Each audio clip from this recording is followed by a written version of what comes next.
Good evening बच्चों। आज का मेरा यह वीडियो अपठित काव्यांश पर आधारित है और इस काव्यांश के अंतर्गत मैं एक छोटी सी कविता आपको प्रस्तुत कर रही हूँ और बहुत इजी है, आपको समझ में आ जाएगी। और इससे रिलेटेड 7 क्वेश्चंस हैं जो कि आप सभी को देने होंगे इनके आंसर्स। तो पहले मैं कविता पढ़ रही हूँ, बहुत ध्यान से सुनिए ताकि आप अच्छे से उनके आंसर्स दे सकें जो भी पूछे गए हैं। कविता है, जग जीवन में जो चिर महान। चिर महान यानी चिर में होता है प्राचीन काल से ही, बहुत पुराने समय से ही महान। जग जीवन में यानी इस जग रूपी जीवन में, ये जो संसार है, इस संसार में जो महान है, सौंदर्यपूर्ण और सत्य प्राण, जो सौंदर्य से युक्त है, सत्य प्राण है यानी जो सत्य है, मैं उसका प्रेमी बनूं नाथ। इस काव्य पंक्तियों में कवि ईश्वर से प्रार्थना कर रहे हैं कि हे ईश्वर, मैं इस संसार रूपी जीवन में, जग जीवन में जो चिर महान है, जो सदैव से ही महान रहा है, सौंदर्यपूर्ण है, सत्य का प्राण है, जो जिससे सत्य प्रारंभ होता है, और मैं उसका प्रेमी बनूं। हे ईश्वर, हे नाथ, मैं उस उस सत्ता का, उस प्राण चेतना का प्रेमी बनूं जिससे मानव हित हो समान। इससे क्या होगा, जब मैं उस महान ईश्वर को, यहाँ पर ईश्वर की बात की गई है और ईश्वर से ही कहा जा रहा है कि मैं उस सत्ता को जो है प्रेम करूं, उससे प्रेम करूं, ना कि इस संसार से प्रेम करूं। मैं उसका प्रेमी बनूं नाथ, यानी मैं उस ईश्वर का प्रेमी बनूं, उस प्रभु का प्रेमी बनूं। और यहाँ पर आप ये भी अर्थ लगा सकते हैं कि गुरु से कह रहा है कवि कि मुझे ऐसी शक्ति प्रदान करो कि मैं सिर्फ उस ईश्वर का ही प्रेमी बनूं जिससे मानव हित हो समान। यानी मैं किसी धर्म के बंधनों में ना बंधूं, किसी धार्मिक भेदभाव में ना पड़ूं, तभी मैं उस ईश्वर को प्राप्त कर सकूंगा और इसी से मानव हित हो समान, यानी सभी मानवों का समान रूप से हित होगा, जिससे जीवन में मिले शक्ति, छूटे भय संशय अंधभक्ति। उससे क्या होगा, जब वह ऐसे ईश्वर की आराधना करेगा, ऐसे मानव हित के मूल्यों को अपने अंदर धारण करेगा, तो उससे क्या होगा, उसको इस जीवन को जीने की शक्ति मिलेगी। छूटे भय संशय, और जितना भी भय, सांसारिक भय, संशय मीन्स होता है संदेह, जो भी होता है, अंधभक्ति, और हमारी जो अंधभक्ति होती है माँ के प्रति, पिता के प्रति, आपसी रिश्तों के प्रति, वो सब कुछ छूट जाएगा। मैं वह प्रकाश बन सकूं नाथ, मिल जावे जिसमें अखिल व्यक्ति। यानी कह रहे हैं कि मेरे अंदर वह शक्ति, वह ताकत, वह पावर आ जाए, पावर नहीं कह सकते हैं, वह ज्ञान उदय हो सके, मैं वह प्रकाश बन सकूं नाथ, यानी मेरे अंदर से वो ज्ञान की धारा प्रस्फुटित हो जाए, मेरे हृदय में वह ज्ञान आ जाए। मिल जावे जिसमें अखिल व्यक्ति, जिसमें अखिल व्यक्ति मतलब वो ईश्वर प्राप्त हो जाए। अखिल संसार का जो व्यक्ति है वो कौन है, वो ईश्वर है। यानी सारे व्यक्तियों में उस परमात्मा के दर्शन होते हैं, उसी तरीके से मुझ में भी वह ज्ञान, वह तत्व आ जाए जिससे मुझे उस अखिल विश्व परमात्मा के दर्शन हो सकें, मैं उस ईश्वर के दर्शन कर सकूं। कोई मुझसे भी कोई मिले तो मुझसे मिल करके भी उसके हृदय में जो है समस्त विश्व दिखाई दे, यानी जो मुझे देखे, जो मुझे समझे, जो मुझे जाने, उसके अंदर ये भावना हो जाए कि यह व्यक्ति समस्त विश्व के व्यक्तियों की बात कर रहा है, यानी उस व्यक्ति के अंदर समस्त विश्व के व्यक्तियों की प्रति प्रेम की भावना है, मानवता की भावना है। तो बच्चों, आप सभी को कविता स्पष्ट हो गई होगी, मुझे आशा है। तो चलिए इसके क्वेश्चंस ले लेते हैं हम। तो पहला इसका क्वेश्चन है, कवि ने चिर महान किसे कहा है। मैं क्वेश्चन और उसके ऑप्शंस पढ़ने के बाद में थोड़ा सा टाइम दूंगी, आप सभी उसके आंसर्स को लिख लीजिएगा कहीं पर, और उसके बाद मुझे कमेंट में, जब आपके सारे आंसर्स हो जाएंगे तो कमेंट में मुझे लिख करके बताइएगा कि आपके फुल क्वेश्चन आंसर सही रहे, क्वेश्चंस के आंसर सही रहे, या कहीं आपसे चूक हो गई। यदि चूक हो गई हो तो उसे सुधारने की कोशिश करें। और मेरे इस वीडियो को डालने का भी मकसद यही है कि ताकि आप सभी की अपठित काव्यांश बहुत अच्छे से करने आ जाए आप सभी को, और आप सभी से कभी कोई मिस्टेक्स ना हो। बहुत ही आसानी से कम समय में आप काव्यांश कर सकें। काव्यांश से रिलेटेड जो क्वेश्चन आंसर्स हैं उनके अच्छे से आंसर्स देने आप सभी को आ जाएं। तो कवि ने चिर महान किसे कहा है? पहला ऑप्शन है मानव को, दूसरा ऑप्शन है ईश्वर को, और तीसरा ऑप्शन है जो सत्य और सुंदर से संपूर्ण हो, चौथा ऑप्शन है शक्ति को।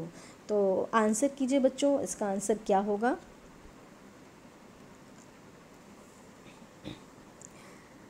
चलिए मैं बता देती हूँ उसका आंसर। आई होप आप सभी ने लिख लिया होगा। इसका बी वाला आंसर सही है, यानी कवि ने चिर महान ईश्वर को कहा है। नेक्स्ट क्वेश्चन है, कवि कैसा प्रकाश बनना चाहता है? यानी कवि क्या चाहता है कि वो कैसा प्रकाश बने? तो ऑप्शन है जिससे सब तरफ उजाला हो जाए, बी अज्ञान का अंधकार दूर हो जाए, सी जो जीने की शक्ति देता है, डी जिसमें मनुष्य सभी भेदभाव भुलाकर एक हो जाते हैं। तो कैसा प्रकाश बनना चाहता है? आंसर कीजिए बच्चों। चलिए मैं इसका भी आंसर बता दे रही हूँ, ज़्यादा टाइम नहीं लूँगी। तो इसका ऑप्शन डी सही है कि कवि जो है ऐसा प्रकाश बनना चाहता है जिसमें मनुष्य सभी भेदभाव भुला करके एक हो जाते हैं। नेक्स्ट क्वेश्चन नंबर 3, कवि ने अखिल व्यक्ति का प्रयोग क्यों किया है? ए कवि समस्त विश्व के व्यक्तियों की बात करना चाहता है, बी कवि अमीर लोगों की बात करना चाहता है, सी कवि भारत के व्यक्ति की ओर संकेत करना चाहता है, डी कवि ब्रह्मज्ञानी बनना चाहता है। क्या होगा आंसर? इसका आंसर दीजिए मुझे। चलिए ठीक है, आई होप आप सभी ने आंसर्स लिख लिए होंगे। तो कवि जो है वह समस्त विश्व के व्यक्तियों की बात करना चाहता है। अखिल व्यक्ति यानी समस्त विश्व के व्यक्तियों की बात कर रहा है। कविता में किस अंश में तर्कहीन आस्था का उल्लेख हुआ है ना? तो ये आपको बताना है, कविता से बताना है। पहला ऑप्शन है छूटे भय संशय अंध भक्ति, दूसरा ऑप्शन है मिल जावे जिसमें अखिल व्यक्ति, तीसरा है मैं वह प्रकाश बन सकूं नाथ, चौथा है जिसमें मानव हित हो समान। तो आंसर कीजिए बच्चों, फोर्थ का कौन सा आंसर होगा? आई होप आप सभी ने आंसर लिख लिया होगा। इसका आंसर ए सही है, छूटे भय संशय अंध भक्ति। तो इसमें तर्कहीन आस्था का उल्लेख हुआ है कि जो हमारी जो आस्था है वो तर्कहीन होनी चाहिए, अर्थात हमारी आस्था ऐसी होनी चाहिए कि हमें भय और संशय ना हो, ना ही हम अंधभक्ति करें, किसी भी धर्म या संप्रदाय के प्रति अंधभक्त हो जाएं। चलिए आई होप सही होगा आपका आंसर। क्वेश्चन नंबर 5, कवि ने कविता की पंक्तियों के अंत में विस्मयादिबोधक चिन्ह का प्रयोग क्यों किया है? कवि ने कविता की पंक्तियों के अंत में विस्मयादिबोधक चिन्ह का प्रयोग क्यों किया है? ए कविता को तुकांत बनाने के लिए, बी कवि अपनी इच्छा प्रकट कर रहा है, सी इससे कविता का सौंदर्य बढ़ता है, डी पूर्ण विराम की लीक से हटने के लिए। आई होप आप सभी को समझ में आ गया होगा इसका क्या आंसर होगा। तो कवि इसमें विस्मयादिबोधक चिन्हों का प्रयोग इसलिए कर रहा है क्योंकि वह अपनी इच्छा प्रकट कर रहा है। यानी जो भी विस्मयादिवाचक शब्द होते हैं उसमें या तो इच्छा प्रकट होती है या हर्ष शोक भय इत्यादि प्रकट होता है। तो कवि यहाँ पर अपनी इच्छा प्रकट कर रहा है, इसलिए विस्मयादिबोधक चिन्हों का प्रयोग किया गया है। चलिए नेक्स्ट क्वेश्चन है, कविता का मूल भाव क्या है? ठीक है, आई होप 5th क्वेश्चन का आंसर जो कि बी था आपने सही लिखा होगा। और कविता का मूल भाव यानी शीर्षक या जो भी कह सकते हैं कि इसके सेंट्रल आइडिया क्या है, तो ए कल्याण, बी अमरदान की प्राप्ति, सी विश्व परिवार की भावना, डी सत्य की प्राप्ति। क्या होगा इसका आंसर, मुझे बताइएगा।